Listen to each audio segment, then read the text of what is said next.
Kematian Andrew Wood tidak hanya membuahkan kesedihan, tetapi juga trauma di benak para kawan yang ditinggalkan.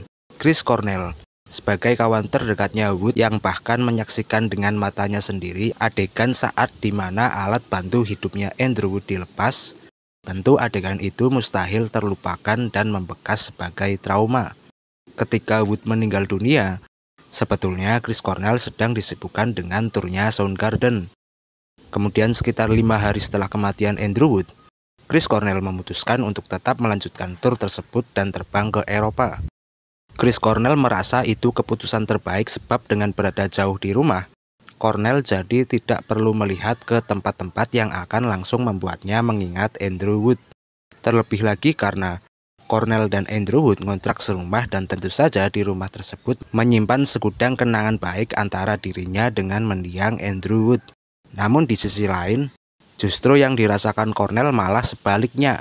Jauh dari rumah dan hanya bertemu dengan sedikit kawan yang akrab dirasa amat mengerikan baginya karena Cornell tidak dapat bercerita dengan siapapun. Sehingga untuk mengatasi perasaan-perasaan mengerikan itu, Cornell menuangkan isi kepalanya menjadi lirik-lirik lagu. Mungkin didorong oleh kehendak alam bawah sadarnya, saat itu gaya penulisan lirik yang diracik Cornell tidak lazim seperti yang biasa dia tulis untuk Soundgarden. Lirik yang ditulisnya malahan lebih seperti gaya penulisan yang sangat disukai oleh Andrew Wood. Karena kadung selesai diracik, ketimbang membuang atau sekedar menyimpan lalu melupakan lagu-lagu itu, Cornell merekamnya sendiri segera setelah pulang tur dan hasilnya adalah 2 lagu berjudul Reach Down dan Say Hello to Heaven. Usai Cornell merampungkan rekaman itu, dia kemudian teringat dengan orang-orang itu. 2 personil Mother Love Bone yang paling dekat dengan Andrew Wood, yakni Jeff Ament dan Stone Gossard. Sebetulnya pada saat itu, dikabarkan bahwa setelah kematian Andrew Wood, Ament dan Gossard mengalami semacam kebingungan tentang apa yang harus mereka lakukan. Meneruskan Mother Love Bone jelas tak mungkin sebab tanpa adanya Wood, terang saja band ini kehilangan jiwanya. Dan karenanya, selama beberapa saat, Jeff Ament dan Stone Gossard berhenti bermain musik. Apa yang dialami oleh Ament dan Stone Gossard dibeberkan oleh Hans Zach, seorang produser musik yang menjalin kerjasama dengan keduanya. Saya ingat saya berbicara dengan Stone Gossard dan dia mengatakan kepada saya, jika tidak ada hasil dari proyek ini, saya akan meninggalkannya dan mendapatkan pekerjaan kayak orang pada umumnya. Sungguh menyedihkan mendengarkan itu karena orang-orang ini sangat berbakat. Ya, mereka telah membuat rekaman ini dengan 14 lagu tanpa vokal. Di saat Ament dan Gossard terpuruk dalam kebingungan, Chris Cornell datang kepada mereka dengan membawa demo materi rekamannya yang cenderung lambat dan melodis yang secara musikal berbeda jauh dengan musik rock agresif yang dipresentasikan oleh Soundgarden. Cornell kemudian berinisiatif untuk mengejak serta mereka terlibat dalam penggarapan 2 lagu itu. Selain Ament dan Gossard, Cornell juga mengajak drummernya di band Soundgarden, yakni Matt Cameron, untuk bergabung melengkapi line up. Kemudian, Stone Gossard mengajak teman masa kecilnya yang bernama Mike McCready untuk bergabung ke proyek ini sebagai gitaris kedua. Dan demikianlah 5 orang ini sepakat untuk bersatu dan membentuk sebuah project band tribute untuk Andrew Wood dengan nama Temple of the Dog. Nama tersebut diambil dari penggalan lirik yang ditulis Andrew Wood di dalam lagu Mother Love Bone yang berjudul Man of Golden Word. Semulanya, Cornell hanya berencana untuk bikin single sebagai bentuk penghormatan untuk Andrew Wood. Namun ketika kelima musisi itu telah sepakat membentuk Temple of the Dog, Cornell merasa kenapa nggak sekalian bikin album saja.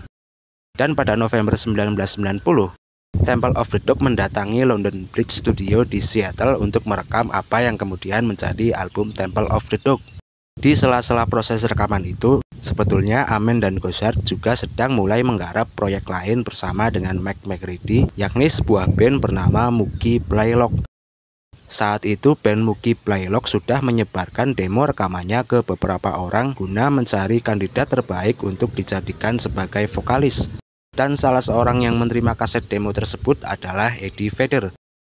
Vedder yang semulanya datang untuk audisi jadi vokalisnya Mookie Blaylock, ia kemudian ikut nongkrong dengan Temple of the Dog dan ia sangat tertarik dengan lagu berjudul Hunger Strike.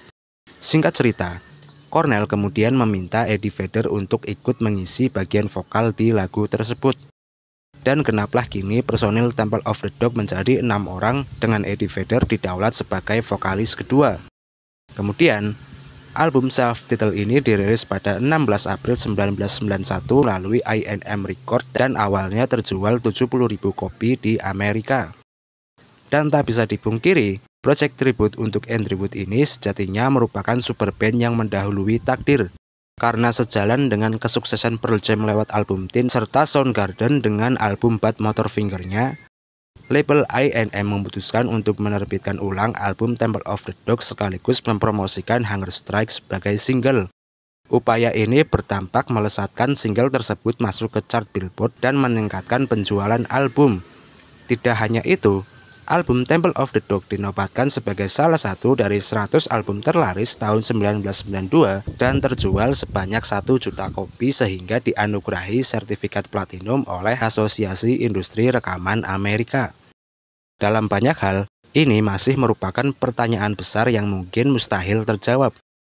Sebuah spekulasi liar tentang bagaimana musik grunge akan bertumbuh jika semisal Andrew Wood masih hidup. Akankah Eddie Vedder akan muncul? Atau apakah Nirvana akan meledakkan Nevermind? Mungkinkah juga Mother Love Bone dapat menjual jutaan keping albumnya? Hans Zach, pemilik CC Record yang berkecimpung lama mendalami skena Seattle, ia berpendapat bahwa genre grunge menjadi terlalu serius usai kematian Andrew Wood. Pada dekade 80-an, nyaris semua band grunge di Seattle itu 100% ngeband cuma have fun dan 0% memikirkan menghasilkan uang.